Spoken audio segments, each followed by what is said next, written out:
दोस्तों, एक 32 साल की खूबसूरत विधवा महिला अपने घर में बैठी हुई थी और बहुत ज़्यादा परेशान थी क्योंकि वह महिला प्रेग्नेंट थी। और दोस्तों, हैरान कर देने वाली बात यह थी कि उस महिला को खुद पता नहीं था कि उसके पेट में किसका बच्चा पल रहा है, क्योंकि दोस्तों उसने ना तो किसी के साथ संबंध बनाया था और ना ही कोई व्यक्ति उसके साथ कोई जोर जबरदस्ती किया था।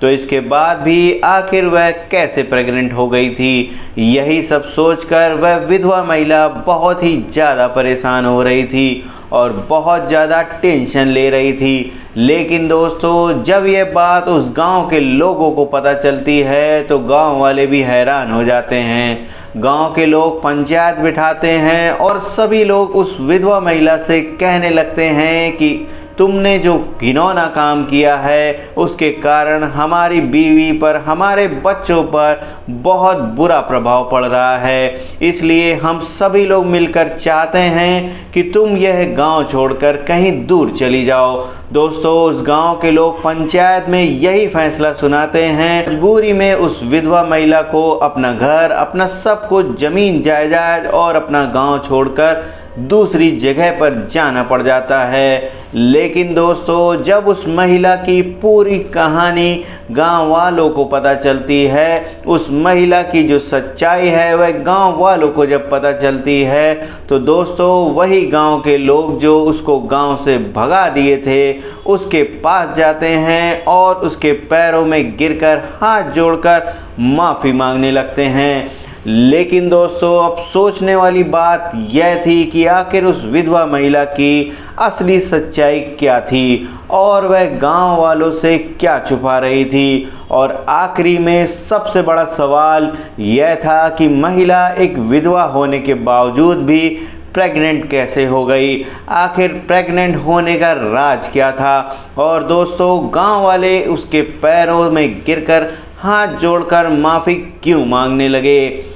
दोस्तों, क्या है इस पूरी घटना की असली सच्चाई, आइए जानते हैं पूरी सच्चाई इस वीडियो में। लेकिन दोस्तों, वीडियो में आगे बढ़ने से पहले बस वही एक छोटी सी रिक्वेस्ट कि अगर आप इस चैनल पर पहली बार आए हैं तो चैनल को सब्सक्राइब कर लीजिए, वीडियो को भी लाइक कर लीजिए ताकि मेरा मोटिवेशन बढ़ता रहे। दोस्तों, आज की ये सच्ची घटना है राजस्थान के उदयपुर की। और दोस्तों, वहीं की रहने वाली एक लड़की थी जिसका कि नाम आरती था। दोस्तों, आरती के परिवार में उसके माता पिता थे और उनके अलावा और कोई भी घर परिवार में नहीं था। वह लोग बहुत ही ज़्यादा गरीब थे और किसी तरीके से बस सुबह और शाम की यानी कि 2 वक्त की रोटी का इंतजाम कर पाते थे।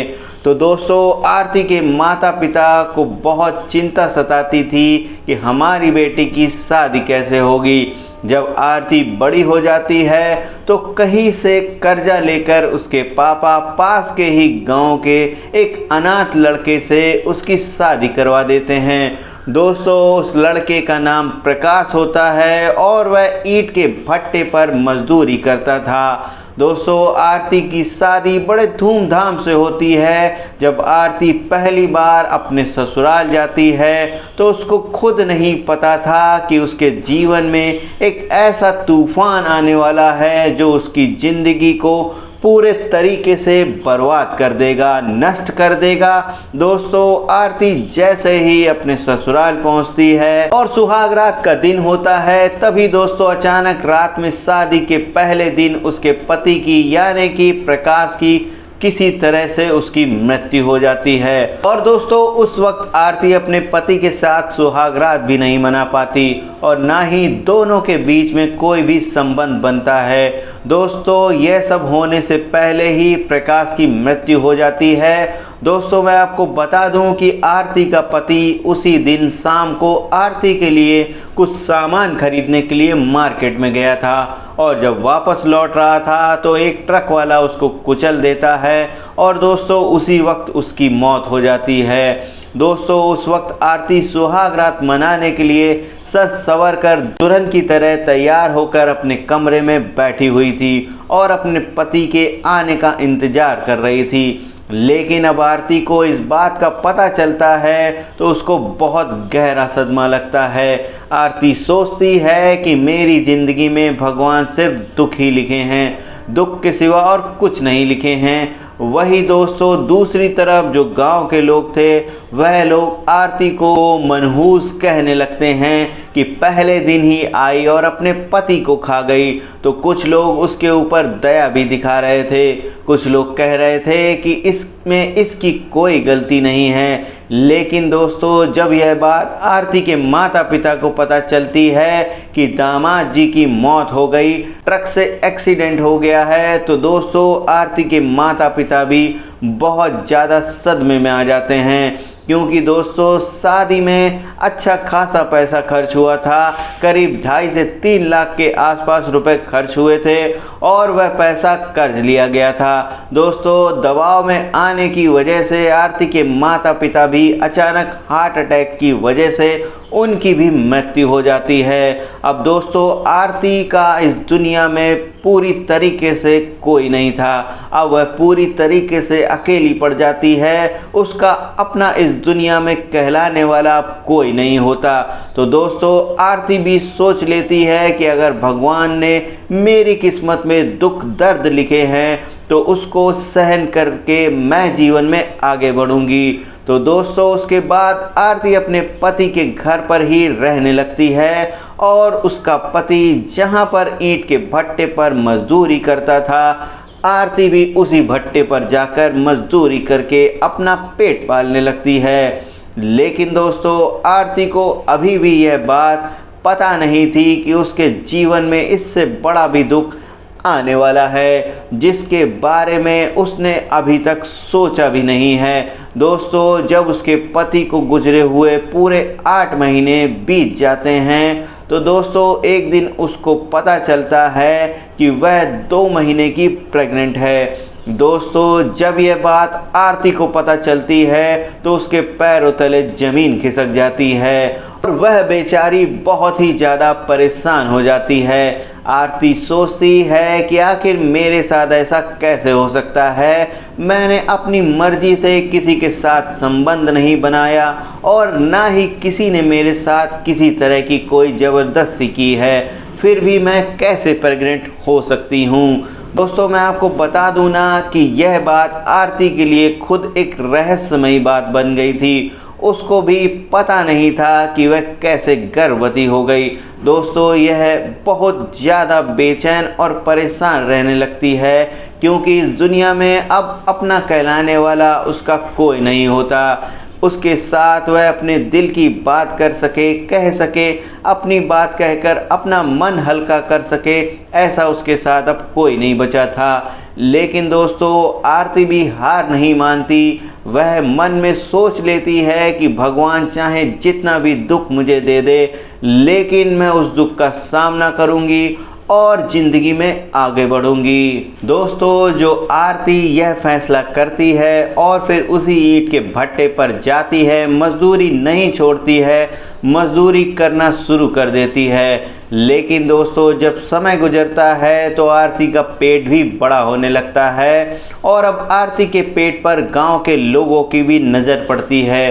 गांव की औरतें देखती हैं तो शुरुआत में गांव के लोग सोचते हैं कि कहीं आरती कुछ गलत काम तो नहीं कर रही है, ऐसा वैसा काम तो नहीं करने लगी है। लेकिन दोस्तों जब धीरे धीरे वक्त गुजरता है तो गांव वालों को ये यकीन हो जाता है कि जो आरती है वह प्रेग्नेंट है और इसी वजह से गांव के लोग जो हैं बहुत तरह तरह की बातें करने लगते हैं, गलत शब्द यूज़ करने लगते हैं। तो दोस्तों एक दिन पूरे गांव के लोग इकट्ठा हो जाते हैं और पंचायत बैठाई जाती है और पूरे गांव के लोग एक तरफ खड़े हो जाते हैं और दूसरी तरफ आरती को खड़ा करते हैं। अब जो ये आरती होती है यह बेचारी रो रही होती है, एक तरफ अकेली खड़ी होती है। दोस्तों गांव के लोग आरती से पूछते हैं लेकिन आरती के पास उस सवाल का कोई जवाब नहीं था और आरती अगर बताती भी तो क्या बताती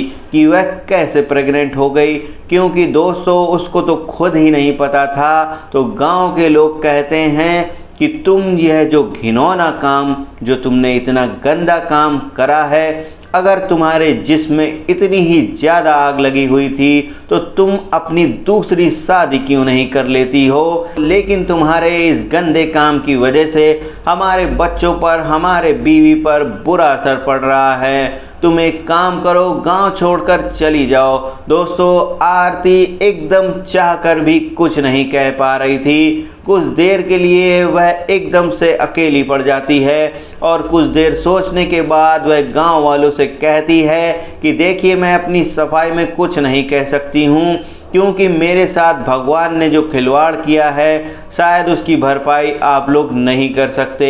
मैं आप लोगों से हाथ जोड़कर विनती कर रही हूँ कि आप लोग मुझे 2 से 3 दिन का समय दीजिए। मैं अपना घर और ये गांव छोड़कर यहाँ से चली जाऊँगी। तो दोस्तों, पंचायत के लोग सोचते हैं कि ठीक है और विचारते हैं, उसके बाद फैसला लेते हैं कि चलो ठीक है, आरती को 3 दिन का समय दे दिया जाता है। अब दोस्तों, इस तरीके से धीरे धीरे समय गुजरता है तो यह जो बात है वह आसपास के गांव तक फैल जाती है और आरती को बिल्कुल भी पता नहीं था कि जो घटना उसके साथ हुई है, यही घटना उसके जीवन को एकदम से बदल देने वाली थी और उसके जीवन में खुशियां लेकर आने वाली थी। लेकिन दोस्तों, जब यह बात गांव के आसपास के लोगों तक फैल जाती है, तभी यह बात पड़ोस के रहने वाले एक 25 वर्षीय लड़के के कानों तक पहुंच जाती है और उसको पता चलता है कि उस गांव में एक विधवा महिला के साथ ऐसी घटना घटित हुई है। तो दोस्तों, वह लड़का बहुत ही ज़्यादा इस घटना को सुनकर भावुक हो जाता है और वह सोच लेता है कि मैं उस विधवा महिला की मदद करूंगा। दोस्तों, उस लड़के का नाम राहुल होता है। राहुल तुरंत अपने गांव से आरती के गांव में आ जाता है और गांव के लोगों से कहता है कि मुझे पता चला है कि उस महिला के पेट में बच्चा पल रहा है, लेकिन उसका बाप कौन है किसी को पता नहीं। अब दोस्तों, यह बात सुनते ही गांव वाले एकदम से हैरान हो जाते हैं और कहते हैं कि तुम कौन हो। तो वह कहता है कि मैं यहीं पास के गांव में रहता हूं। दोस्तों, राहुल कहता है कि पहले तुम लोग फिर से पंचायत करो और उस महिला को दोबारा बुलाओ, मैं उससे बात करना चाहता हूं। तो दोस्तों, गांव के लोग दोबारा पंचायत बैठाते हैं। आरती को भी पंचायत में बुलाया जाता है और उस आरती से पूछा जाता है कि क्या तुम इस लड़के को जानती हो। तो आरती कहती है कि मैं इसको अपने जीवन में पहली बार देख रही हूँ। तो दोस्तों, राहुल कहता है कि मैंने इसको देखा है लेकिन मैं इसे जानता नहीं हूँ। तो दोस्तों, राहुल गांव वालों के सामने हाथ जोड़कर एक रिक्वेस्ट करता है और कहता है कि जो बात अभी मैं आप लोगों के सामने बताने जा रहा हूं, वह बात सुनने के बाद आपको गुस्सा तो आएगा, लेकिन आप लोग को धैर्य रखना है और पहले पूरी बात मेरी सुननी पड़ेगी। तो दोस्तों, गांव के लोग कहते हैं कि हाँ बताओ क्या बात है। दोस्तों, वह बताता है कि आरती के पेट में जो बच्चा पल रहा है वह बच्चा किसी और का नहीं, उसका बाप मैं हूँ, वह मेरा बच्चा है। अब दोस्तों, यह बात सुनते ही पूरे गांव में सन्नाटा छा जाता है। तो आरती इस बात को सुनकर बहुत ज़्यादा गुस्सा हो जाती है। वह तुरंत उसके पास जाती है और उसके मुंह पर थप्पड़ बरसाना शुरू कर देती है, उसके गाल पर बहुत सारे चांटे मारती है और कहती है कि तुम्हें पता है कि तुम मेरे बारे में क्या बोल रहे हो, तुम मेरे ऊपर गलत इल्ज़ाम लगा रहे हो। तो दोस्तों, राहुल कहता है कि तुम्हारे पेट में जो बच्चा पल रहा है यह तुम्हारे लिए भी एक बहुत बड़ा राज है। तो क्या तुम जानना नहीं चाहती हो कि आखिर उसके पिता कौन है और वह क्या राज है। अब दोस्तों, यह बात सुनकर आरती एकदम से 2 कदम पीछे हट जाती है। तो राहुल पूरे गांव वालों को एक कहानी सुनाता है और वह कहानी सुनने के बाद गांव वाले एकदम से हैरान हो जाते हैं। दोस्तों, राहुल कहता है कि आज से करीब 8 महीने पहले मैं इसी गांव में चोरी करने के इरादे से आया था और मैं चोर हूं और चोरी करके अपना पेट भरता हूं। और उस दिन रात के करीब 2 बजे के आसपास आप लोगों के गांव में चोरी करने के इरादे से मैं यहाँ पर आया था। तो उस वक्त मौसम बहुत ज़्यादा ख़राब हो गया था, तेज़ बारिश होने लगी थी, तो मुझे आरती का घर दिखाई दिया था। तो मैंने सोचा कि चलो इस घर में, इस झोपड़ी में चोरी करने लायक तो कुछ नहीं मिलेगा, लेकिन बारिश से बचने के लिए थोड़ी जगह मिल जाएगी। तो मैं चुपके से इसकी झोपड़ी के अंदर चला गया था। तो मैंने देखा कि आरती बहुत ही गहरी नींद में सो रही थी और जो कपड़ा पहने हुई थी वह कपड़ा उसके शरीर से हटा हुआ था, उसका शरीर दिखाई दे रहा था। तो वहीं पर मुझको लालच आ गया था और मैं नींद में ही आरती के साथ संबंध बना लिया था, लेकिन उसके बावजूद भी आरती की नींद नहीं खुली थी। तो मैं वहाँ से अपने घर चला गया था। दरअसल दोस्तों, मैं आप लोगों को बता दूं कि जो आरती थी वह उस वक्त बहुत ज़्यादा डिप्रेशन में थी, परेशान थी और हर रोज़ वह नींद की गोली खाकर सोती थी, क्योंकि उसके साथ इतना बड़ा हादसा हो चुका था और वह बर्दाश्त नहीं कर पा रही थी, क्योंकि पहले उसका पति चला गया था, फिर उसके माता पिता चले गए थे और उसी दवाई के कारण वह बहुत ज़्यादा गहरी नींद में सोई हुई थी। और उस वक्त यह आता है और संबंध बनाता है और उसको पता भी नहीं चलता है कि उसके साथ क्या हुआ है। दोस्तों, जब यह बात गांव वालों को पता चलती है तो पूरे गांव के लोग राहुल को मारने के लिए दौड़ाने लगते हैं, लेकिन तभी राहुल सबके सामने हाथ जोड़कर रिक्वेस्ट करने लगता है और कहता है कि मैं आप लोगों से पहले ही कहा था कि आप लोग मेरी बात आराम से सुनिएगा। दोस्तों, वहाँ पर जो राहुल है वह हाथ जोड़कर कहता है कि देखिए, मैं आप लोगों का दोषी हूँ और आरती का भी दोषी हूँ, तो आप लोग चाहें तो मुझे पुलिस के हवाले कर सकते हैं, तो मेरे लिए यह भी एक सज़ा हो जाएगी, मुझे सज़ा मिल जाएगी। लेकिन उसके बाद आरती का क्या होगा? आरती के जीवन में कोई बदलाव नहीं होगा। उसके बाद आरती अपने जीवन में हमेशा दुखी रहेगी।